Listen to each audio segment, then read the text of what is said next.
All right.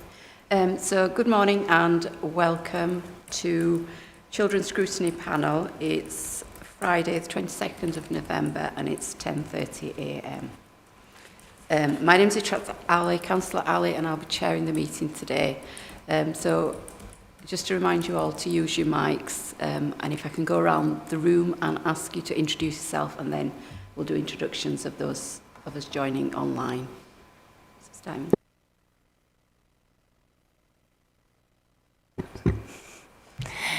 Good morning, I'm Jane Ryler, Councillor for Home Valley South.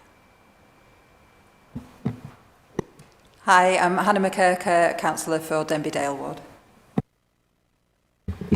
Good morning, I'm Ashley Robinson, Councillor for the Linley Ward. Good morning, I'm Viv Kendrick, I'm Councillor and Cabinet Member for Children and Young People's Services. Claire Gardner, Democracy Officer. Helen Kilroy, Assistant Democracy Manager. Hi. Thank you. And online we've got, we'll start with you, Jo.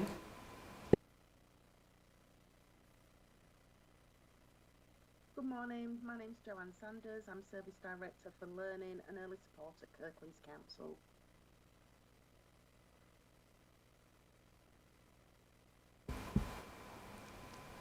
Good morning, I'm Pam Allen, Interim Service Director for Children's Resources, Improvements and Partnerships here at the Council. Good morning, everyone. Good morning, I'm Rob Fordyce. I'm Principal Children and Family Social Worker and Head of Service for Quality Assurance and Practice Development, and I'm here on behalf of Vicky Metheringham today. And I'm Adrian Vishnevsky, I'm SEND Programme Manager. I'm supporting Joe today. Thank you. So that's everyone. I've received apologies from Councillor Smith today, and also just to make you aware that Councillor Bramwell, she will rejoin the panel and will be present at the next meeting, but he's not here today. So without further ado, item 2 on the agenda, minutes of the previous meeting. Do we have somebody to approve the minutes for the meeting on the 11th of October? To second that. Hi, yes, I'm happy to second the minutes as a true record. Thank you, Councillor McKirker. Any declaration of interests? None declared. Just to be aware that most agenda items will take place in public. It's a public meeting. Item 5, deputations and petitions. None received. And item 6, public question time. No questions from the public were received. So, without further ado, we'll move on to item 7, the Kirklees safety valve agreement. The panel will consider a report providing an insight into the Council's safety valve agreement with the Department for Education in relation to the high needs block of the Dedicated Schools grant. So over to Jo Saunders, Service Director for Early Learning and Support. Thank you very much. So we've aimed to set out a report which gives an overview about the arrangement that Kirklees Council has with the Department for Education. We're not the only local authority that is part of this government programme, which is called Safety Valve Programme, but it's something that the government put in place.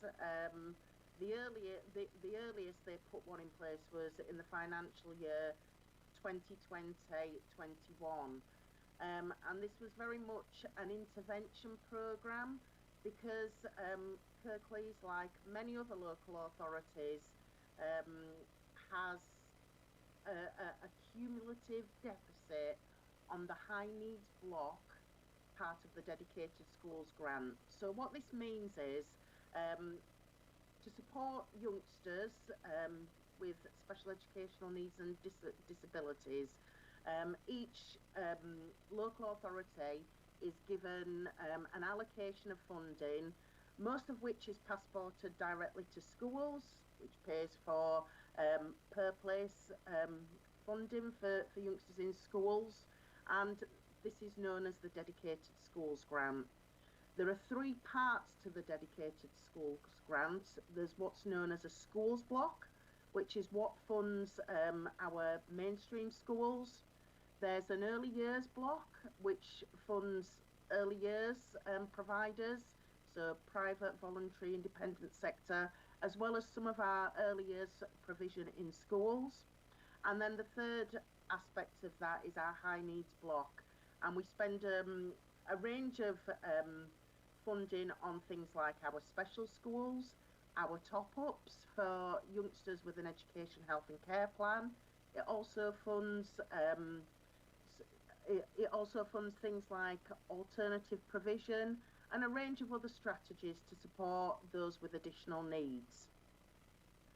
So the history is that there's been increasing pressure on local authorities and the use of their high needs block, and there was a change about 6 or 7 years ago where the government was moving towards a national funding formula. So in previous years, local authorities had more autonomy as to how they dealt with formulas in relation to each part of their dedicated schools grant. On implementation of the national funding formula, there were some local authorities that were due to gain funding and some local authorities whereby which they would start to lose some of their funding, so that everybody was on an equal footing for equity purposes. Kirklees was one of the authorities that was a gaining authority, and our gain has been incremental, but what that did mean was that we were our needs to support our youngsters, we were spending more money than we were getting in grants, and this left us with a significant deficit. We weren't the only authority. In the first wave of the programme, there were several authorities that were entered into a safety valve agreement. Ours was in the second wave, and in 2022-23 there were an additional 20 local authorities in the programme, and then just last year a further 4. So this is a national challenge, it's a national systems challenge, but the purpose of a safety valve agreement was very much about us coming up with a plan whereby which we would, over a period of time, reach a balanced in-year position, so the money we were getting in during a financial year was what we would spend rather than overspend, and in return the government would help us by helping to clear some of that historic deficit, so that by the end of the agreement we would have an in-year balanced budget, and also that historic deficit would be cleared. It's something that we are having to make returns on a quarterly basis, and that's both financially as well as explaining the activity that has taken place, and also where we are either on track or off track in terms of some of the things that we said we would put in place and whether we were delivering along the right timescales. What we've sought to do in the report is to explain that Kirklees as a local area has a very ambitious transformation plan that was in place before we entered a safety valve agreement.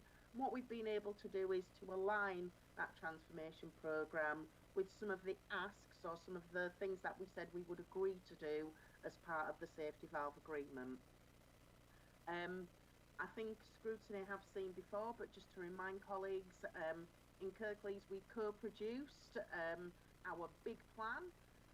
It's readily available for people to look at. It's meant to be engaging, and it's meant to be really clear about what we said we would do and when we would do it by, in order to make our system robust, so that we could provide really good support for our youngsters and their families with additional needs or special educational needs and disabilities. So I suppose just in terms of what does it mean, so over the lifetime of the agreement, as it currently stands, it does mean that Kirklees Council, in relation to the high needs block, so this is the dedicated school grant, we will, over the lifetime of the agreement, receive £33.5 million in revenue, and that's not to go into council's general fund, it's to clear that deficit on the high needs block. But in addition, to help us with some of our ambitions, we were also allocated £8.2 million in capital, which is incredibly helpful.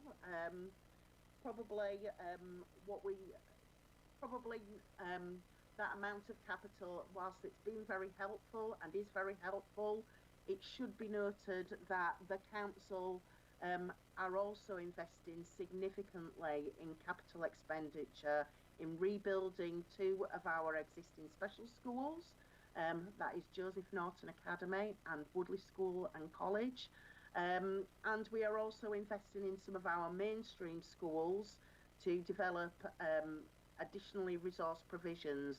So we really value the 8.2 million, but it should be noted that we locally are investing a significant amount on top of that to enable us to get towards some of those outcomes.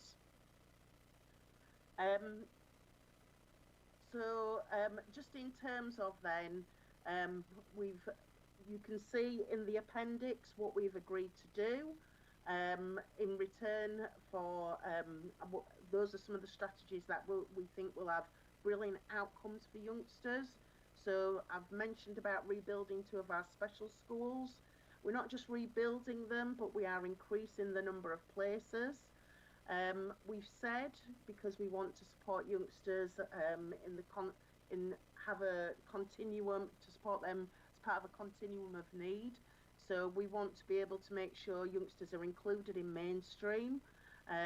We've created and are still in the process of creating more additional resource provisions to support youngsters to be educated locally. We are absolutely looking at how we commission and our contractual arrangements to make sure we're getting enough services to wrap around our youngsters, so things like therapies, etc. We are on an improvement journey around our quality and compliance, so those youngsters who need an education, health and care plan, making sure that we are heading towards doing all of those within our 20-week statutory timescale.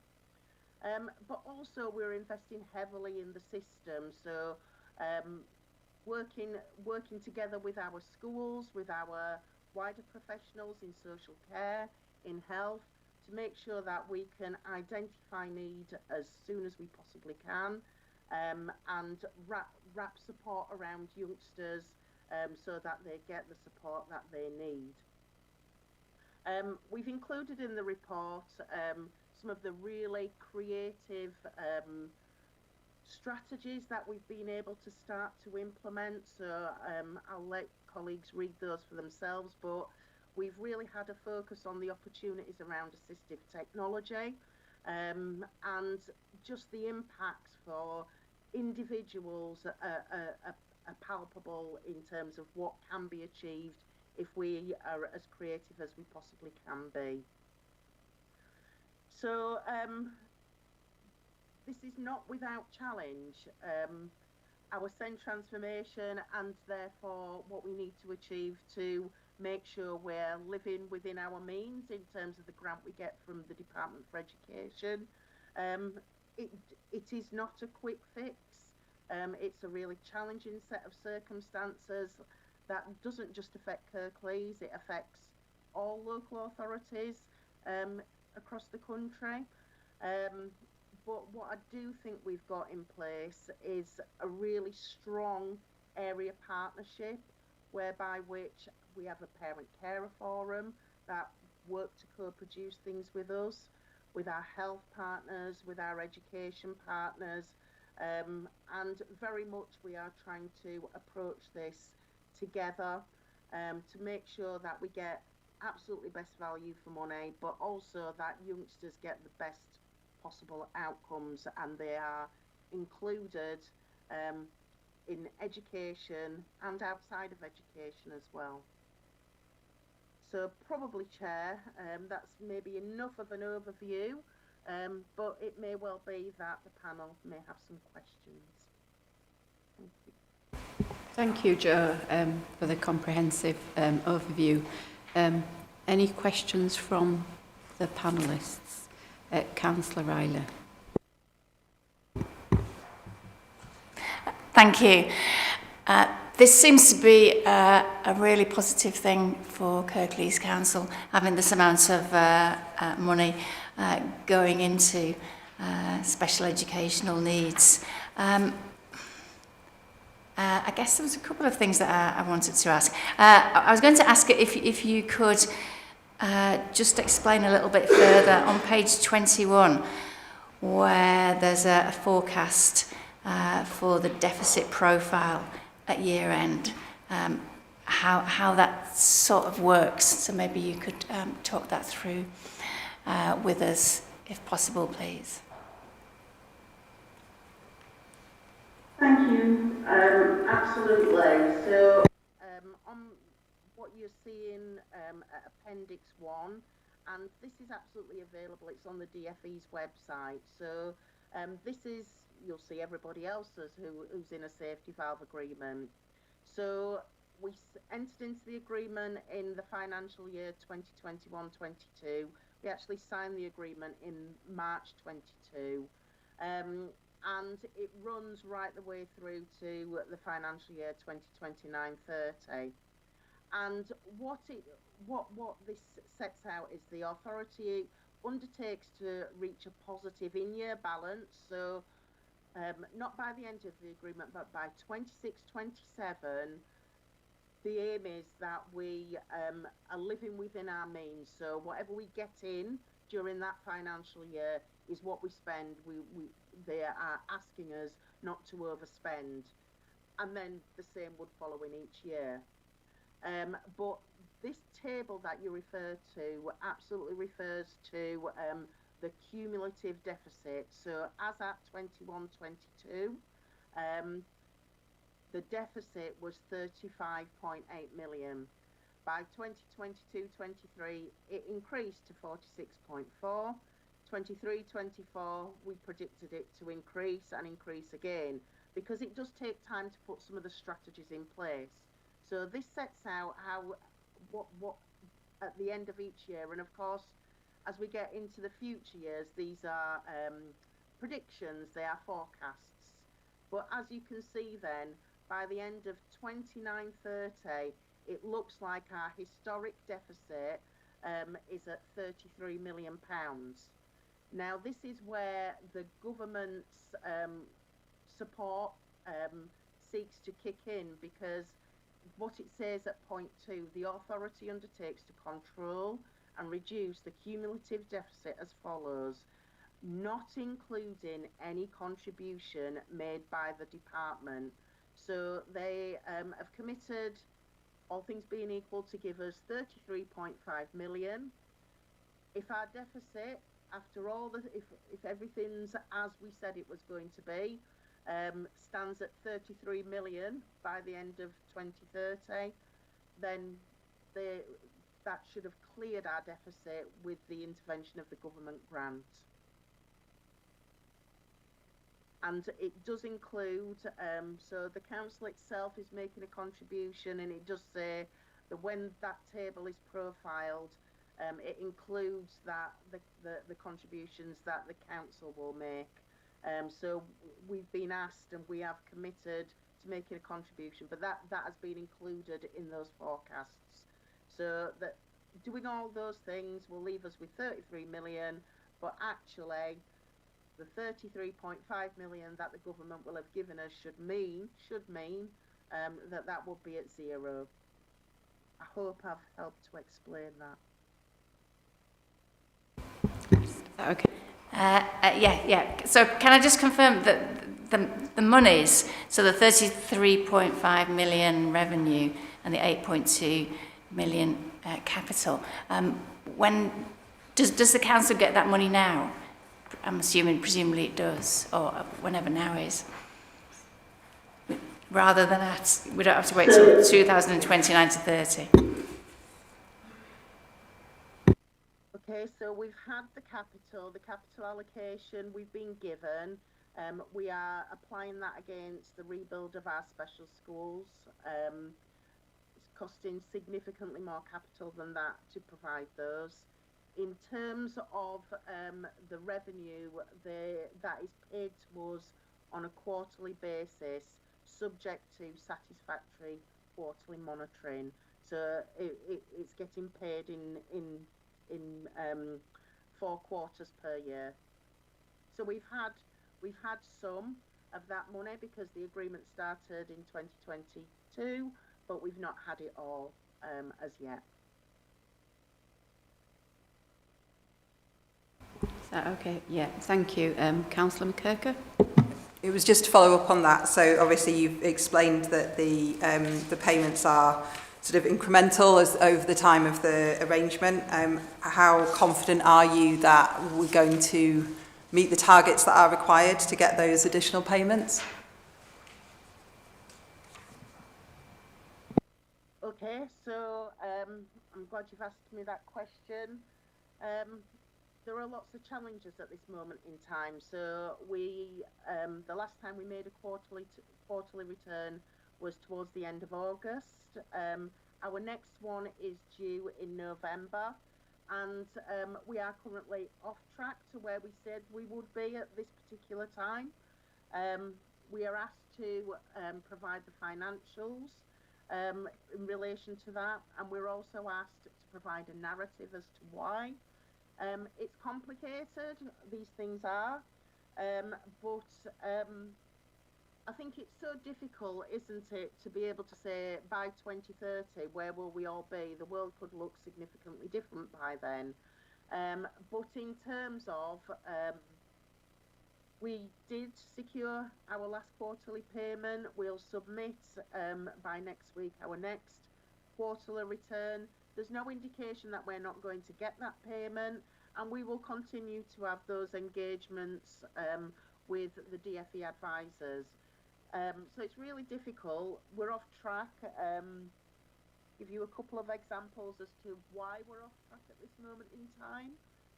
So we have a number of youngsters at this moment in time educated in independent school places. We forecasted that we'd be able to stabilise this because of the needs of some of our youngsters. We've had to increase that slightly. And the cost of independent school places is increasing. So, for example, the average cost for an independent school place was around £55,000 per place.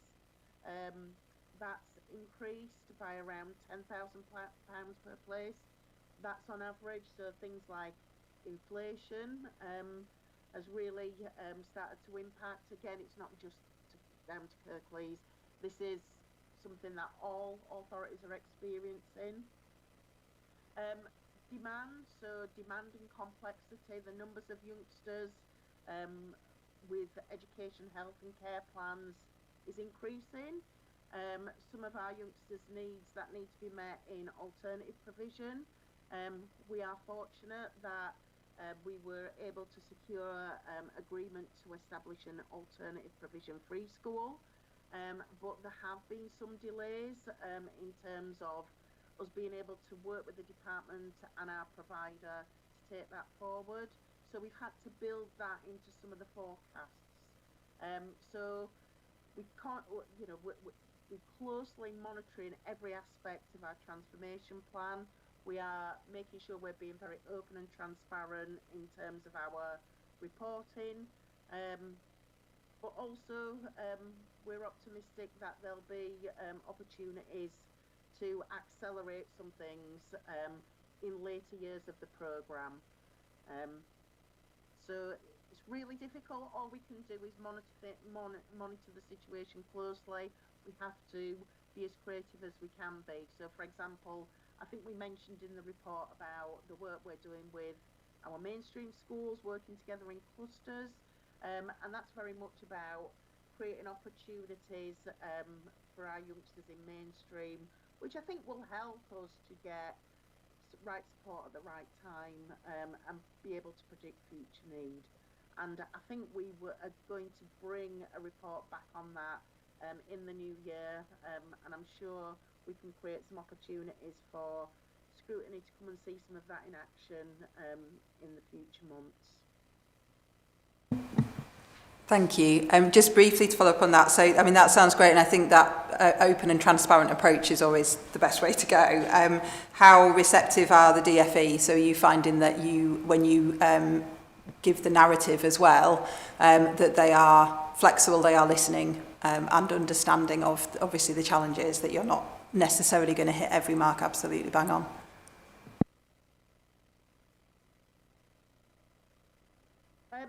So I think it's hugely challenging. It has been hugely challenging. For a period, the authority were in what's called enhanced monitoring. We are not alone in that. We do work with other local authorities. We're always outward facing to seek out whether there are things that others are doing that we are not. I think there is an understanding that, you know, back in 2022 and now we're in 2024, the world has shifted. There are things that are outside anybody's control, and I feel that we are well listened to, and you know, I think there's suitable support and challenge, but I think what we're trying to be is really realistic about what's doable within a reasonable time frame.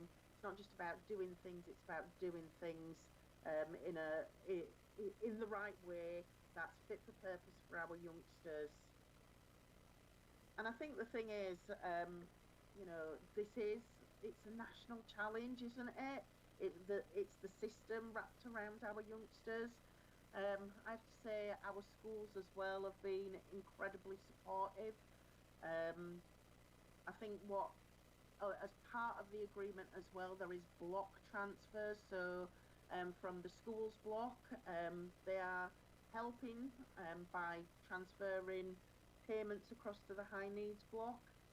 Similarly, the early years block is helping with a block transfer. So I don't think we could be doing any more, and I do think that is recognised in the conversations that we're having. Thank you. Thank you for that, Jo. Any further questions, comments from the panellists? No. Thanks for Jo. So just to highlight that Scrutiny has given support for the report. Is that okay with panellists, with everybody? And we just ask you to keep on considering any comments and questions made and recommendations made by Scrutiny in further reports. So thank you for that. So if we can move on to the next item on the agenda, which is item number 8, around the performance data, verbal updates on highlights. So the panel will consider verbal updates on the performance highlights from the latest Children's Services data covering the period ending September 24. So if I can ask the officers for their reports. So shall I start with yourself, Jo, or Robert? Who wants to go first? Pam? Okay, Robert. A lot of talking can rest your voice a little bit, and then you both can obviously fill in anything I've missed out on and whatnot. Okay, so I'm just going to start by sharing some of the things that are working well. So our front door service, so that's the service that receives all the phone calls when people want to make a referral. Their timeliness of screening is higher than this time last year, which is really good. I'm really happy about that, but it's still not where we want it to be. So it's at 78%. So whilst we're happy that it's improving, we do think we can still make improvements in this, and we've got an improvement plan to track the progress. We just need to make sure that the balance is struck between the team making the right inquiries and proportionate checks, but at the same time not doing too much at the front door. So it's just trying to strike that balance. That's an area of development the team continue to work on. In our assessment and intervention teams, the rate of re-referrals is still higher than we want it to be. So it's reduced, so it's 21%, so it's down from last month. It's still higher than we want to do, and we're doing a deep dive to try and understand this data as to why that is. So that's the rate where we've previously worked with the family and we've ended our involvement, it's come back in again. So if it's a re-referral, that means it's possibly a concern we didn't get it right that first time. What I thought might be interesting is there's now a national data set that the government have released, which is publicly available, and there you can compare local authorities across the whole country, and you can also look at your regional neighbours. So where possible, what I've done is I've drawn in what the national figure is for this. Unfortunately, it's only accurate up to the end of financial year, end of 2023-2024, so it's not as of this month. But so where we were 21% with our referral rate, nationally it's 22%. So we're slightly below the national average there. So I hope that puts it into context. Our number of children on child protection plans remains stable at 430 children. Went up since last month by 4 children, but that's going to be expected. And sort of comparatively, the rate of children on child protection plans that's 44 per 10,000 children in Kirklees. And the percentage of children who are on a second or subsequent plan is 11%. Which is still another bit like the re-referrals. We don't want children to be on plans multiple times, because that may be a suggestion we haven't got it right first time. But just to put that figure into context, the national figure for that was 23%. So in Kirklees at 11%, we're actually doing better than the national figure. In terms of our youth engagement service, we've got a slightly higher rate of missing episodes, higher than the 12 months. But what we're pleased about is the rate of return interviews is increasing slightly. So we think the rate of missing episodes is increasing because the police changed their recording policy. And so now we're sort of a few months into that, so we should be able to get a proper comparative data month on month with that from now on. In terms of our children who are subject to care proceedings, one of the things I wanted to pull out was the average length of care proceedings. So when when we apply to court for an order for a child, the aim for local authorities that the Ministry of Justice set is that these proceedings should be concluded within 26 weeks. Now, hardly any local authorities will be able to meet that 26 weeks. So, for example, during the period post-COVID, I think went up to a peak of 47 weeks nationally for care proceedings. What I can share is that in Kirklees it's now down to 34 weeks, which is a 9-week decrease from last month. So really happy with that, because the national average still stands at 42 weeks. So we're considerably under the national average here in Kirklees for length of proceedings.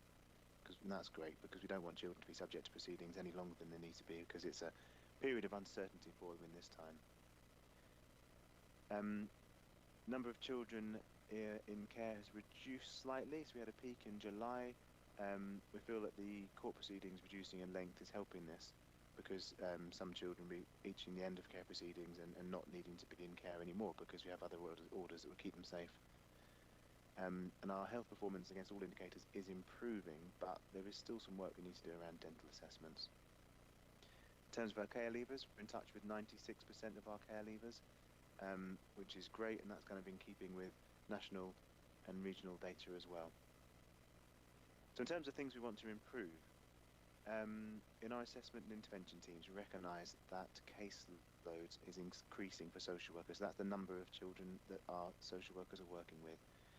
The number of children they're working with is increasing, not because the volume of work coming in is increasing, but actually it's because of vacancies we have within our children's social work teams. So we are aware of this, and we want you to be reassured that we do have oversight of all of our children's social workers' caseloads every week, particularly as people have high caseloads, and we are working on filling our vacancies as well. We have a few different strategies to deal with this. So we host students from the university, student social workers, and we offer them placements, and we aim to show them what a great place it is to work in Kirklees. They want to come back and work here as social workers. We also partner with an organisation called Frontline, and right now we're hosting 10 Frontline students with us, and they offer a course that allows someone with an existing degree to train to be a social worker within 12 months. So we're hoping that's going to produce 10 social workers for us in September 2025. We also partner with an organisation called Step Up, which is another way of converting an existing degree into a social work qualification over 18 months by having people on placement with us. We have 3 Step Up students qualifying as social workers in February 2025, and we're hoping they'll all come and work with us. And then in the last sort of year and a half, we've been welcoming apprentice social workers with us as well. So those are people that already work for Kirklees in other roles, and we're offering them a chance to study through the Open University as an apprentice social worker, and this course takes around 3 years. But interestingly, in the last cohort that will be starting in January 2025, the Open University offered some of them a 18-month course as well, so that means they'll be able to qualify a bit sooner. That's if they've already had a degree. And we also want to be working on our initial child protection conference timeliness. So it did reduce down to 73%. We had a plan of work in place for this, and it has improved over the last 3 weeks up to 100%, which we're really happy with. In terms of our children in care, we recognise that placement stability is not where we want it to be, so it's still a concern. We know that there's an increased number of children with 3 placements more in the last 12 months. So we are looking into this and trying to work out what we can do to increase placement stability for those children. For our care leavers, the number of children in education or training or employment has slightly declined, and we are worried about that. We're trying to offer as much support as possible to our care leavers, and we've offered additional support, such as offering mentoring opportunities from partners in the local area. And we continue to offer support to our care leavers in completing and updating their CVs, applying for jobs, preparing for interviews, and we liaise closely with the colleges where there's been concerns about young adults' engagements and maintaining close links with young adults at university as well. We had a month of care leavers activities recently, and so we're working really closely with them to support them in their education and training. That's my overview. Thank you, Robert. And that was really informative. So Councillor McKirker has got a question. Is that okay to ask questions between reports, or would you rather take them all at the end? Is that okay? Thank you. Probably better way of doing it. Thank you for that a really comprehensive summary. I just wanted to pick up on one point, all the quite exciting things you're talking about in terms of improving recruitment for our social work teams. I just wondered if you also had an overview on retention of staff within the social work team, so that we are hopefully doing a good job of bringing people in, but also doing a good job of holding on to the valued staff that we've got. Yeah, that is absolutely right. Thank you for raising that. It is a really important part of our strategy of keeping make sure we don't have vacancies in the first place.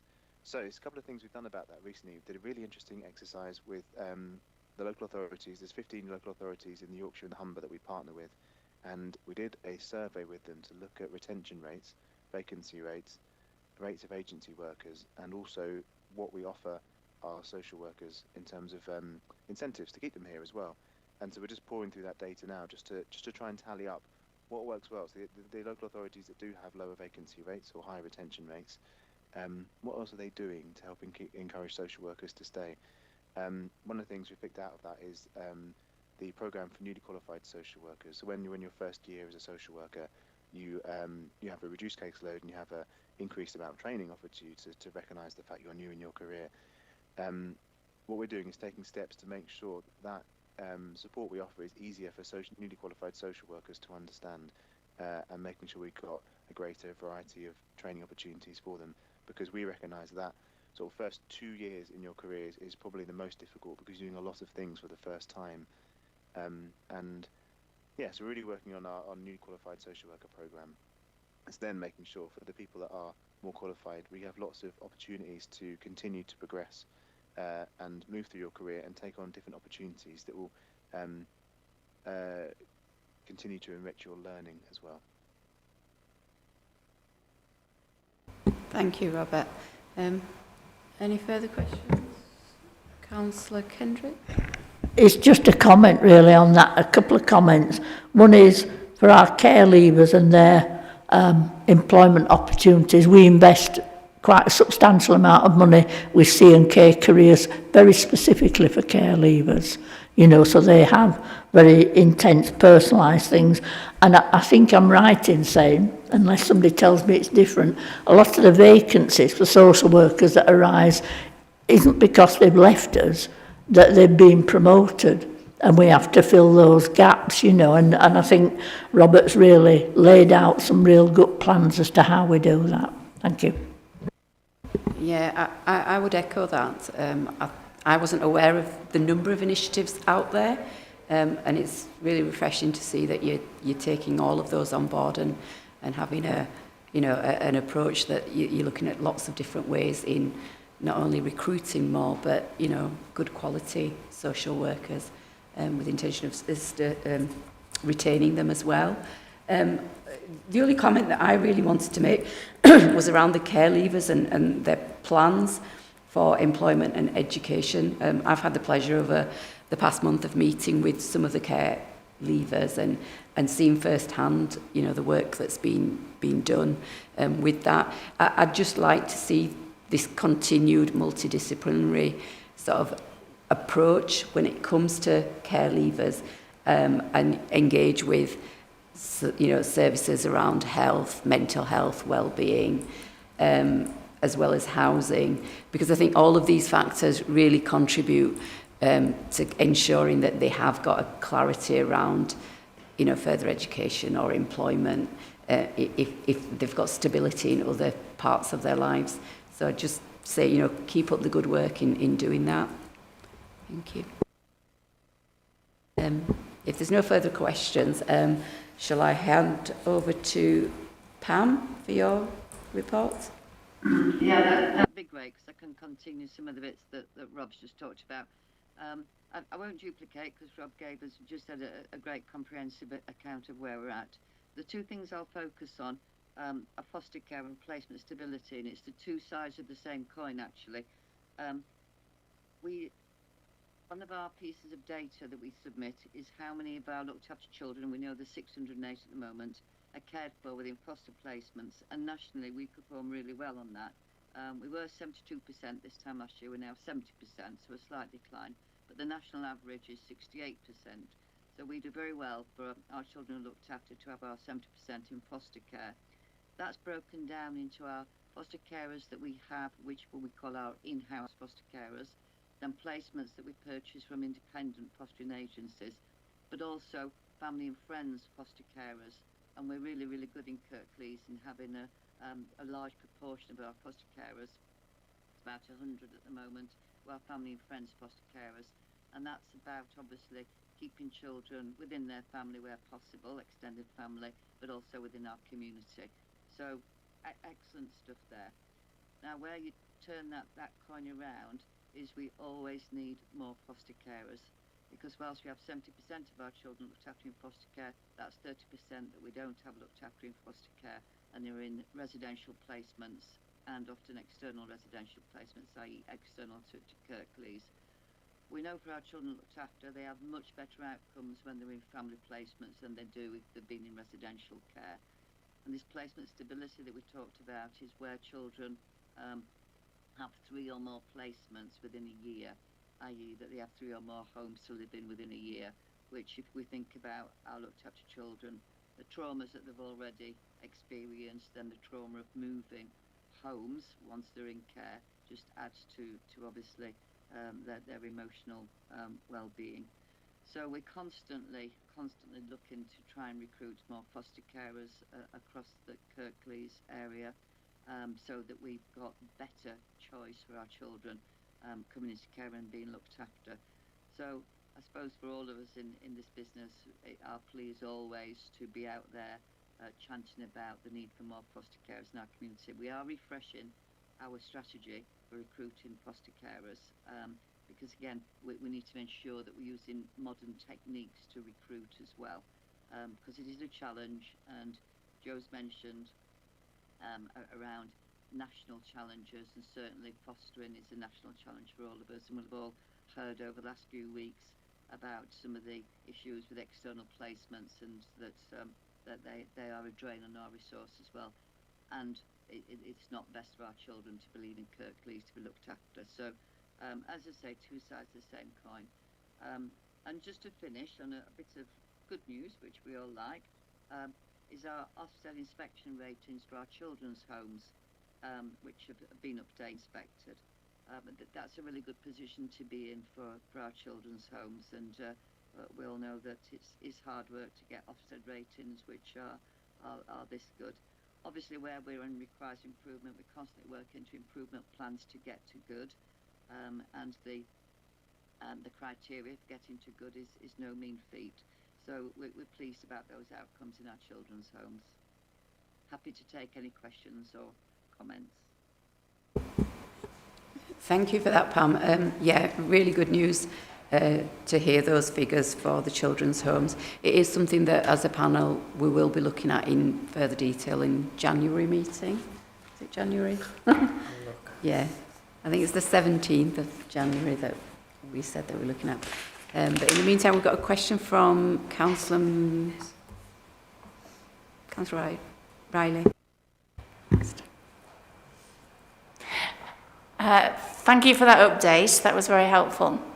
I just wanted to come back to the foster placements, and you talked about new ways of encouraging people to become foster carers. I wondered if you could expand on that a little bit. Yeah, just looking at some of the things that other authorities have done, and that we call segmentation, which is looking at the types of people who are likely to want to be foster carers and targeting those folks.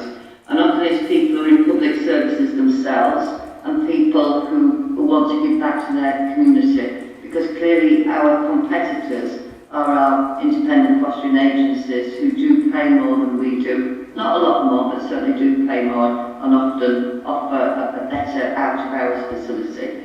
So some of the things around segmentation is looking at, and it can be police, health, education, those who work for local authorities, who are the ones most likely to foster, and making sure we target. Now again, lots of authorities would say one of the biggest employers within the area is the local authority, and to try and tap into our resources within our own staffing. So for example, ensuring that we are a fostering friendly employer. If you become a foster carer, then to ensure that we give people the appropriate time off for reviews, for medical appointments, and for all things statutory to do with that child, so that they can do that during their working time as an incentive. Making sure as well that members in particular, when they are within their constituencies and their communities, that they're constantly raising the issue of foster carers and are able to point people in our direction to have those initial discussions. Using much more media, digital communications and websites, and ensuring that we use our own media and comms teams, just to mention a few of those things.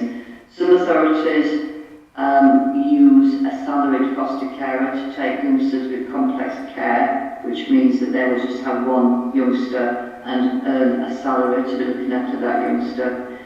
Talking to departments, I can't remember the words, departments of employment, so DWP, to be looking at where we have redundancies, etc., to be ensuring that people know about fostering as something that they might want to to pursue and have discussions about. So just to mention a few, but as I say, that our strategy will be updated, and obviously any observations, ideas that members and members of the community have would be more than welcome. Thank you very much for that, and hopefully, as ward councillors, we can help as well to spread the word. Thank you. Absolutely, thank you. Yeah, thank you for that. Any further comments, Councillor Kendrick? Thank you, Chair.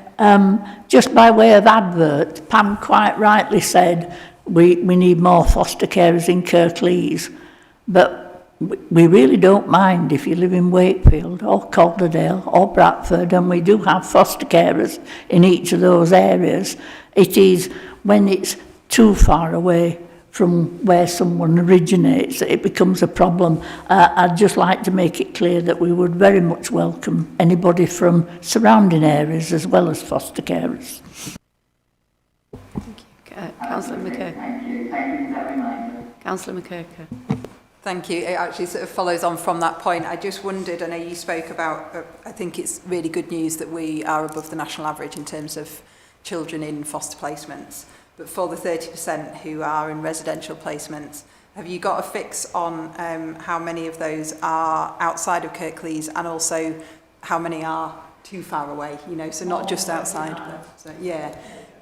Because obviously in the terms of the headlines, that's been talked about a lot, about placements being hundreds of miles away from family and friends, and I just wondered if that is something that we need to address within Kirklees.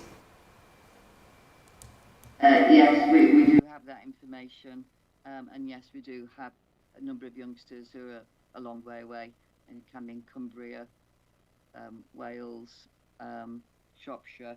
So yes, we do have that information, and we have the information about those with it. So there's those outside the 20-mile boundary, which is one of the data sets, and then the other one is in external placements beyond that. So we do have that information. I just wondered if you could speak to, sorry, any measures that were being taken to try and bring those placements closer to home.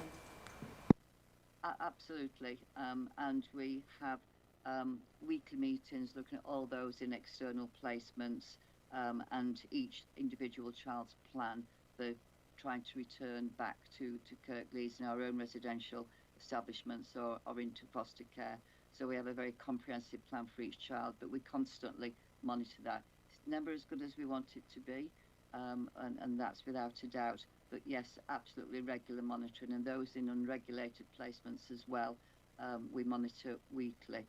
And we're constantly looking at different ways to try and manage that, particularly by way of exploring, has there been a change in family circumstances? Are there other family members that with some help and support could care for that child? So it's probably one, well, certainly in my part of the service and my responsibility, they're our priority. We don't want any children cared for outside the authority if we can at all avoid it. It's not where we want to be. Thank you. If I could bring in Jo, I think she's got a hand up. Yeah, I think it's something that Scrutiny have taken quite a lot of interest in, where youngsters are placed, and I'm sure Pam and Rob will correct me if I'm wrong, but in some instances, there might be some youngsters that are outside 20 miles, but that might have been purposeful. For example, sometimes they might be with a family member or close to a family member, and they live in a different part of the country. So there will be a small element of that. I think absolutely what Pam has said is right in terms of the overview and scrutiny. Anything we can do about educating and looking after our children locally is something that we're aiming to do, but just there will always be a small element that it's purposeful that they're outside 20 miles, but we've got really good oversight on those. Thanks. Yeah, thanks, Jo. Robert? Yeah, Jo's absolutely right on that. And the other thing to just let you know is that Kirklees area has quite a high number of private children's homes, and most of those beds are not filled by Kirklees children. So what we are doing is working really closely with those private providers just to make sure that we do form the kind of relationships where we can be notified if there is space and if we have a child who needs placing, so that if we are seeking external placements, they're still within Kirklees with external providers. Cool, thank you, Robert. So if there's no further questions, over to Jo for your update. Thank you very much. So I'm just going to focus on this month and Education, Health and Care Plan 20-week compliance. So just when we're reviewing the data, so this relates to September. So we've obviously had the summer holidays, which is really relevant in terms of when schools are in session. But I just thought it was really interesting to review as at September 2024. As a local authority, we maintained 4,745 education, health and care plans. And if you compare that with September 2023, we maintained 4,046. So that's been just short of a 700 increase. And it will have been up and down because some plans will have ceased over that 12-month period. But just it gives a real demonstration, I think, of some of the headlines that people hear about additional demand. So I don't think there's any judgment call about that other than, you know, in many ways it's positive because we are identifying need and plans are being put in place. It also shows some of the challenge around putting the demands on the system, the partnership, and ensuring youngsters have secured the right place at the right time for their education. So just in terms of 20-week compliance is something that we are closely monitoring. If we compare September's data to August, we have seen a slight decrease in 20-week compliance. But whilst we want to see that continually improving, what I would say is that in September, the team issued 110 education, health and care plans. And of that, 26% of those were within that 20 weeks. So that's great, 26 compliant. But what's really important to note is the others, whilst they weren't compliant, what it does mean that some youngsters have been waiting longer than 20 weeks.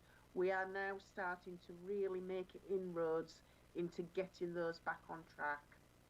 So whilst we want everything to be compliant, we do need to make sure that we are catching up with those that were already outside 20 weeks. I think the other thing to say then is that actually we as an authority have to complete a person-centred return to the Department for Education. It's called the SEN2 return. All local authorities have to complete this, and it measures our performance, if you like, from the 1st of January to the end of December each calendar year. And I think just when the SEN2 return was completed last year, our overall compliance was for that year, because it's looked at a cumulative basis, was at 13%, and that fell far short of where we wanted to be. When we're measuring our cumulative compliance, that is certainly much higher as at September. We won't be at national average, I don't think, but we are certainly making inroads now, a positive and steady upward trajectory. And I think we'll be able to bring a further update on that in January. So it's not quite yet where we want it to be, but it is moving rapidly and rapidly in the right direction. If the in-month compliance is slightly dipped, that is because we are dealing with all of those plans, not just the new requests, but those that have been waiting a little while. The other update I'd just quite like to draw Scrutiny's attention to, in our data, we do measure some of the work that we do with whole family working, and this is not just in our early support service or our early support partners, but this is across our whole partnership under the Strengthening Families programme. And the government did announce just earlier this week that we do have to make returns to the government, and as part of that, they provide some additional funding where we've been able to demonstrate that our work with families has improved. The government have informed us that actually, and this is very welcome, they will still expect us to make those returns because we want to demonstrate the improvements that we've made, but they will be providing us with all the funding that they've identified authorities as being entitled to.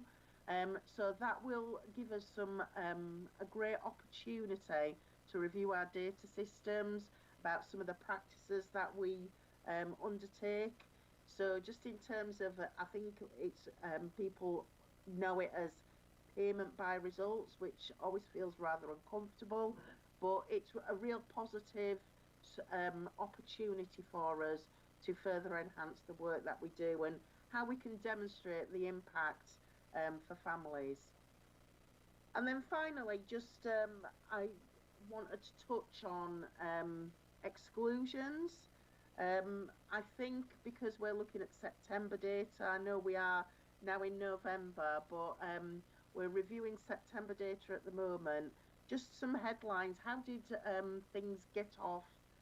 What was the starting position in the month of September around exclusions, suspensions, attendance?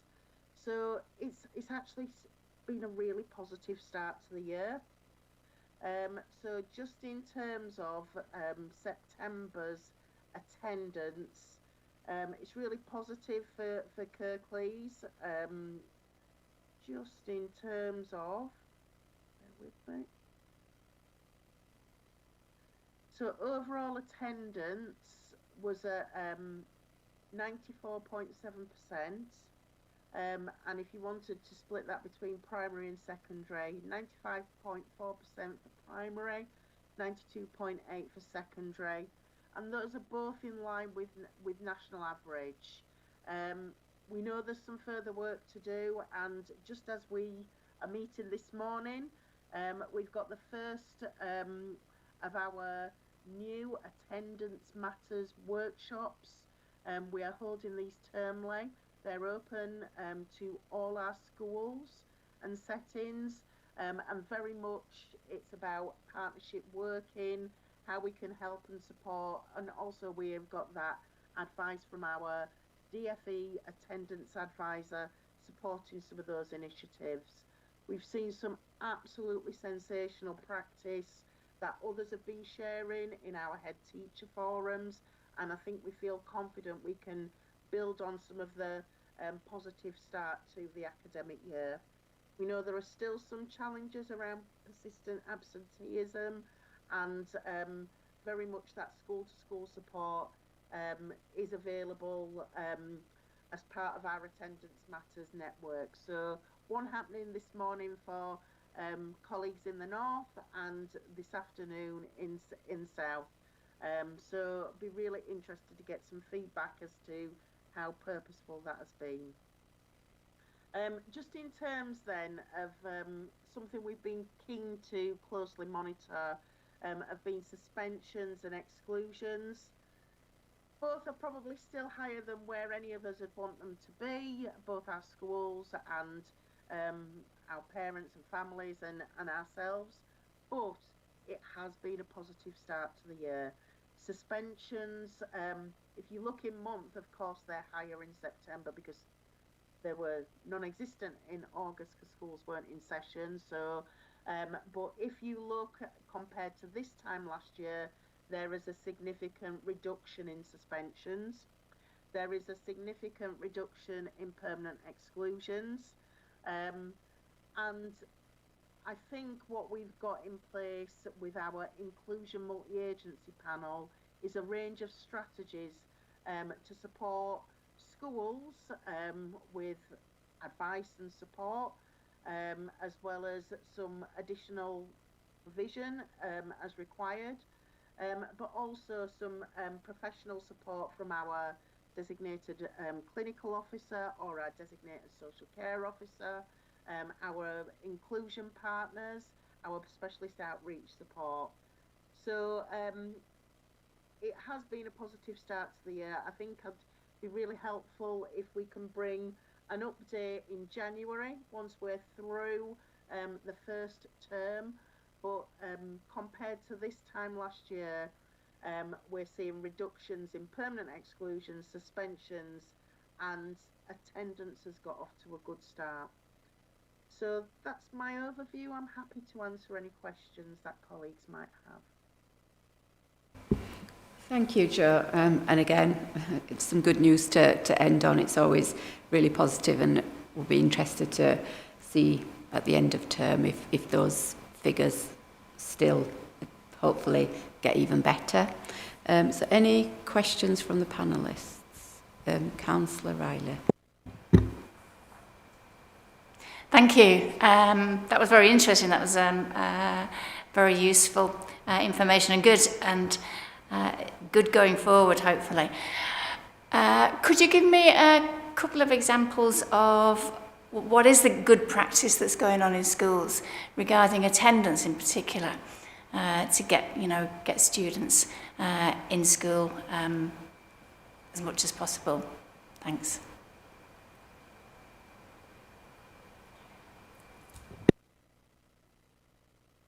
So I don't know if I'm best placed to do this, but me and my team have met with some of our Academy Trust colleagues over the last few weeks, just really listening to some of the strategies that they've put in place, looking at that whole family working. What are the barriers in terms of attendance? We are seeing an increase sometimes from youngsters about emotionally school-based avoidance, where there's some real barriers to attendance. So being able to wrap around and with some confidence building strategies, we do commission some brilliant alternative provision.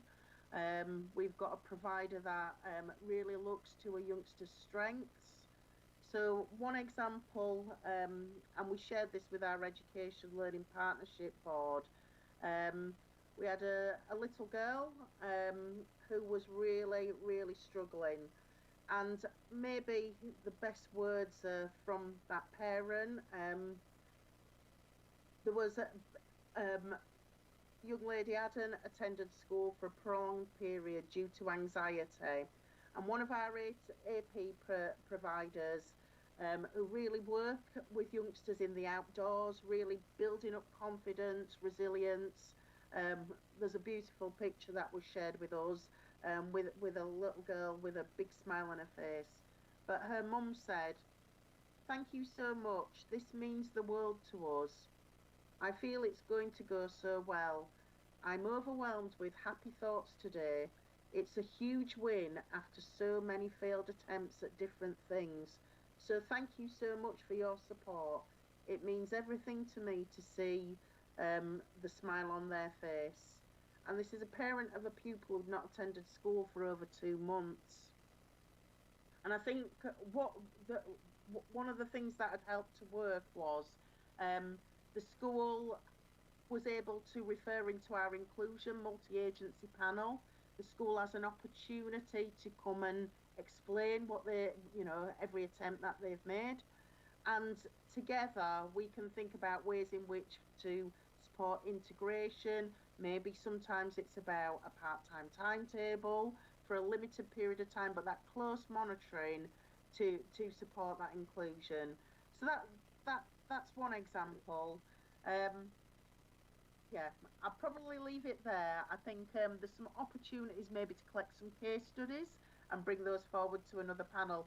But I can't really take the credit for that. It'd be nice for our schools to explain that in their own words. So maybe we can bring some of that back next time. Thanks. Thank you, Jo. Thank you. Councillor Robinson. Just to sort of follow on from that point, would it be worth thinking about then, as considering there's been a lot of changes for children since COVID and obviously having to work from home and then going back to school and stuff, to maybe start teaching mental health strategies in schools as a lesson? So rather than waiting for children to get to a point where they're so anxious that they don't want to go to school, they already have the structures in place to be able to process those emotions and it not get as bad as it has done to stop them from going to school in the first place. Thank you. I think there's an awful lot already going on. I think our schools have got a huge range of strategies supported by sort of our educational psychologists, our mental health in schools teams. I wonder whether we can perhaps bring some information back on just a wide range of what is going on in schools. But I couldn't agree more. And there's been some lovely work being undertaken by our voice team, listening to young people about the things that will help them support their well-being, mental health, like you say, before it escalates. There's some training being undertaken as part of our PINS, our neurodiversity programme. So I wonder whether this is something that we can bring back in a bit more detail, because you're absolutely right. It's and I think most schools are building this into their PHSE curriculum. It's well recognised, and we've got a real wealth of good practice being undertaken across our schools. So maybe this is something we can bring forward and create some opportunities for Scrutiny to observe. Yeah, thank you, Jo. I would tend to agree. I know as a panel we are looking at health and well-being and children, and mental health is obviously a massive part of that. So it would be really useful to if you could share with the panel what is available out there in terms of resource and something that is of interest, and we can have a look at. I've got a flurry of hands up. I've got Councillor McKirk and then Councillor. It was only just a brief comment on that as well, just to point out that there is also the National Curriculum and Assessment Review going on at the moment. So for suggestions like that is to make sure that you also contribute to that national conversation about what could and should be part of the curriculum in schools, because I know the group webinar that I attended, mental health was high up there on a lot of people's agendas, and I think the more people that make the point, and hopefully that will result in schools having the provision to put those kind of services in, I think we can all be extra voices in that conversation as well. Councillor Kendrick. I just wanted to add to what Jo was saying. I think it's a fortnight ago now. The service hosted a conference for head teachers and SENCOs on health and well-being and good mental health in schools, and also staff's own mental health and well-being, and the feedback from that has been phenomenal. People saying the best training I've been to this year. I really felt looked after and cared for, and the experts who were invited to speak at that conference were absolutely excellent. A lot of schools went away, head teachers went away with new ideas and new spurred on, I suppose, to do even more. So I think the service has to take credit for arranging and hosting that. Yeah, thank you for that. Yeah, really good to see, and obviously a lot of work out there being done around mental health. One more question, Councillor McKirker. Thank you. Sorry, it was only just to come back to where you started, Joe, when you were talking about the EHCPs.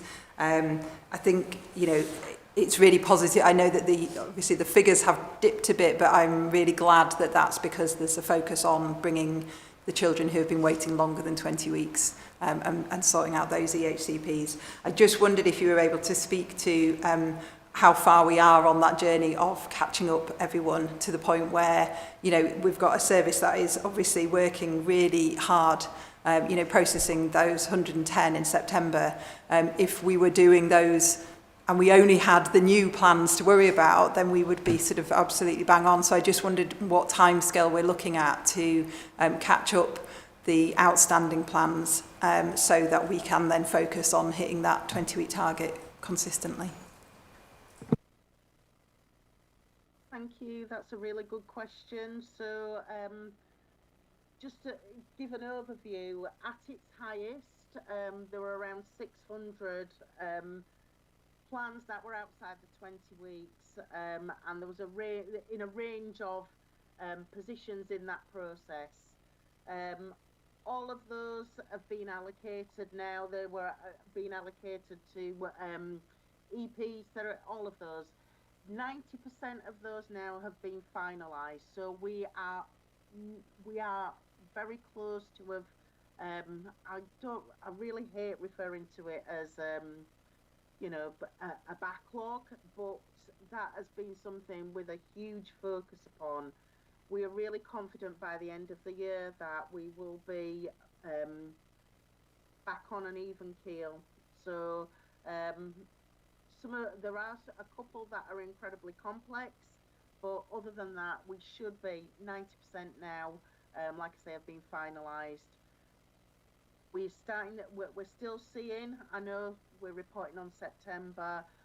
In October, again, steady progress, a lot have been issued.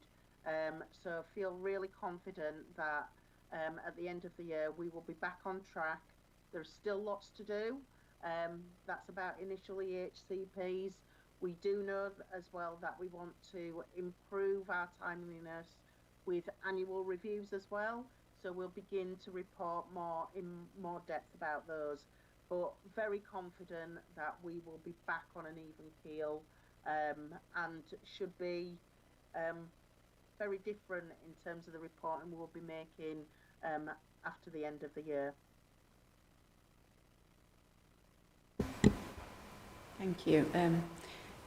Don't think there's any further questions, so I just want to say thank you, Rob, Pam and Joe, for the updates, and we'll move on to the agenda item number 9, which is pre-decision scrutiny. So I know we've got Viv in the room and officers.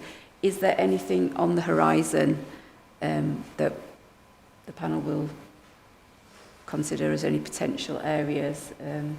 I don't know of any. I don't know if officers have got anything that's coming up that I think's worth discussion. I think Joe was going to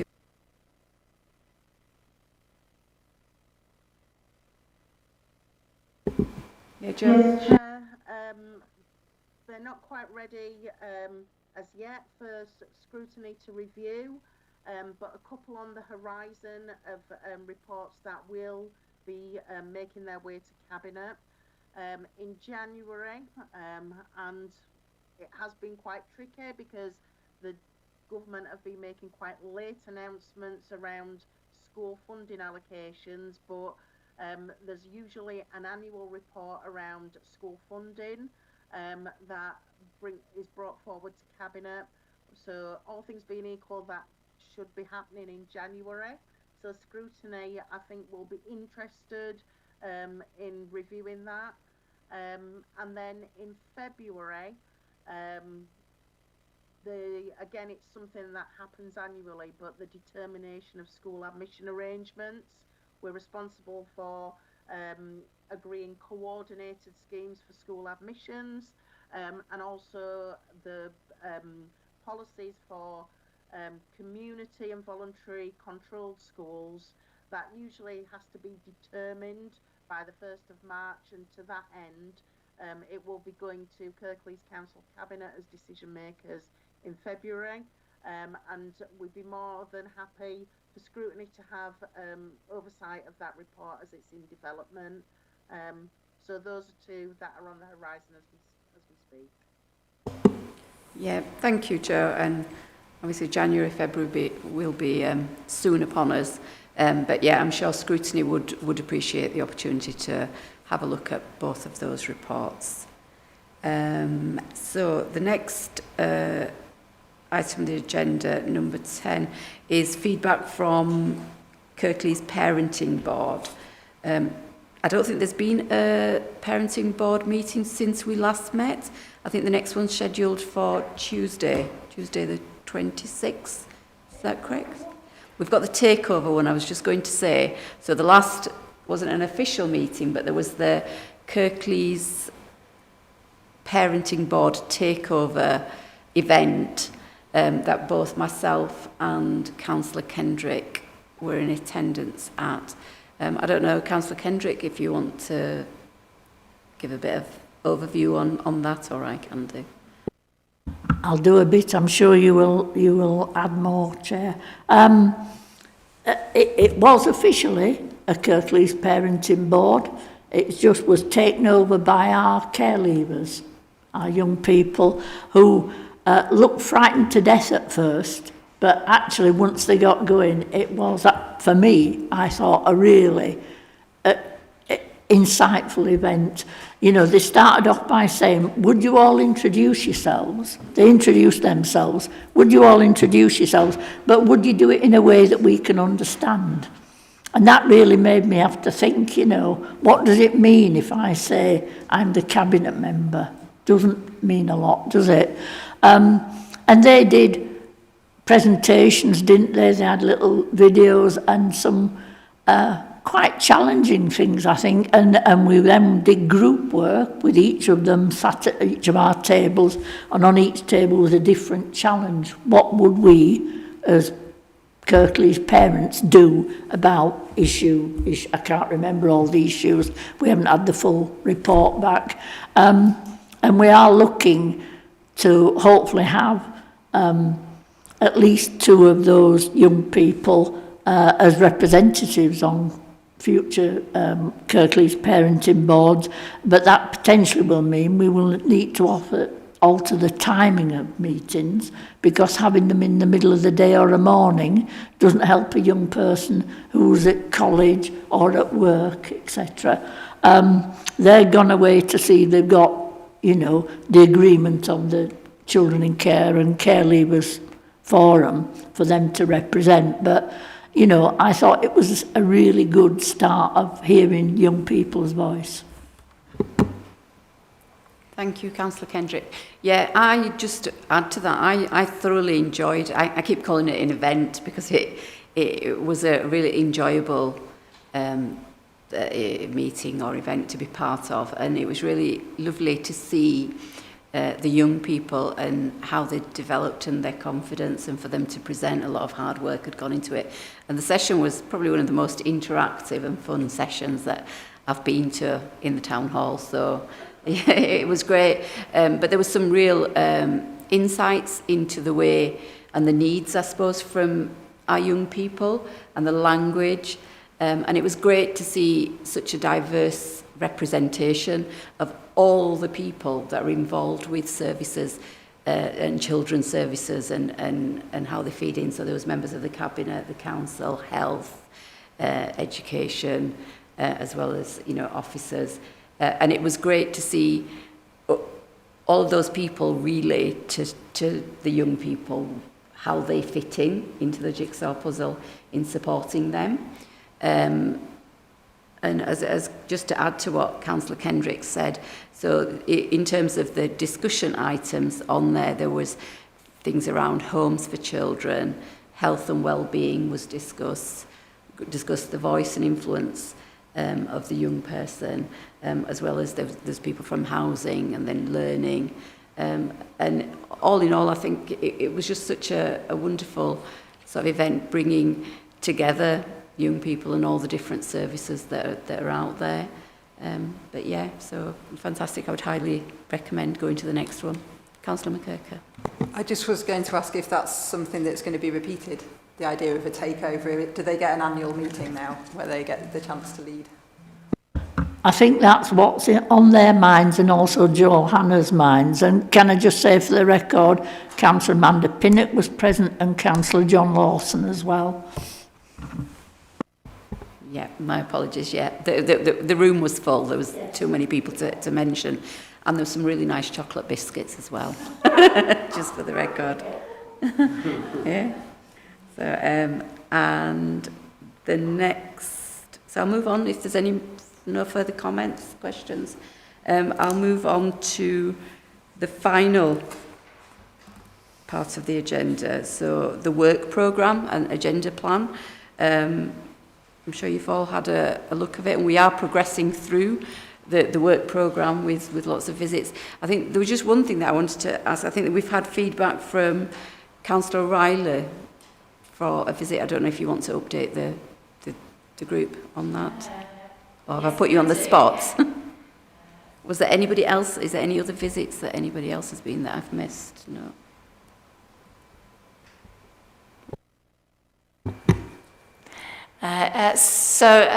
Yes, the event that I went to was an awards ceremony. It's not ceremony, event for the care leavers. And I guess I didn't really know what to expect with this, but when I came into the main hall, the tables were all set out, there was lovely balloons, etc. And the young people were dressed in their lovely frocks and their suits, and it had a very lovely atmosphere to it. There were a number of speeches, inspirational speakers, speeches by the Mayor and Councillor Kendrick. And there was then the giving out of the awards, and the other care leavers were very supportive to each other. Everyone got a good clap, and they went up onto the stage. And actually, one or two of the care leavers gave speeches as well, which was very brave of them. And again, the whole atmosphere was very warm and was very supportive. There was a great buffet, so lots of food was eaten. There was a magician, and then towards the end, there was 3 young people, young men, Kurdish young men, who got onto the stage and were dancing, and this seemed to be something that hadn't been planned at all. So I guess I had no idea what I was expecting, but it was brilliant. It was really enjoyable. It was a great evening. I'd recommend it. Well, that sounds like a fun event, and yeah, there's lots more events, and I think quite a few fun events planned in the run up to Christmas.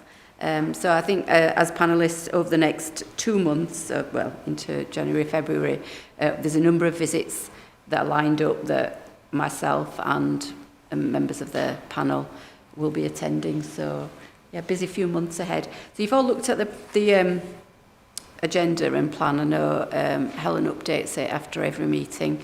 Is there any comments or any questions around that? Councillor Kendrick. Only because it's on my mind, and far be it for me to give this scrutiny panel any more work, and you can always throw it out or you can turn it over to a future year. But I have a concern about young carers, young people who look after a family member or have to take a greater role at home, and also the impact that has on their lives in terms of, I know historically when my granddaughter was still at school and college, a friend of hers was a young carer who was inevitably every day late for school because she had to take 2 younger children to their respective schools.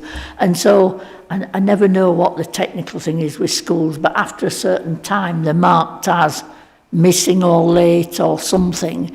And that had quite a detrimental impact on this young person. You know, it affected her confidence and so on, and how she felt she could study.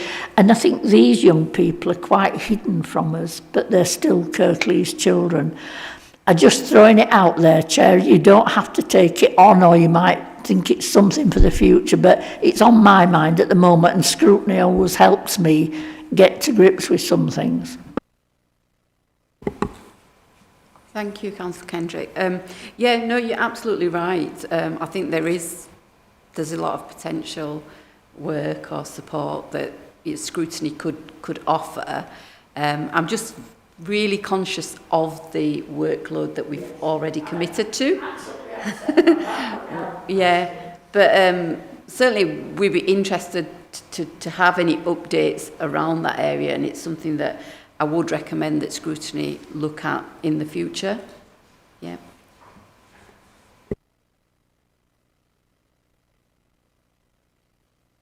Is that fine? If any more questions, queries? If not, then I'll thank you for your attendance and call the meeting to a close.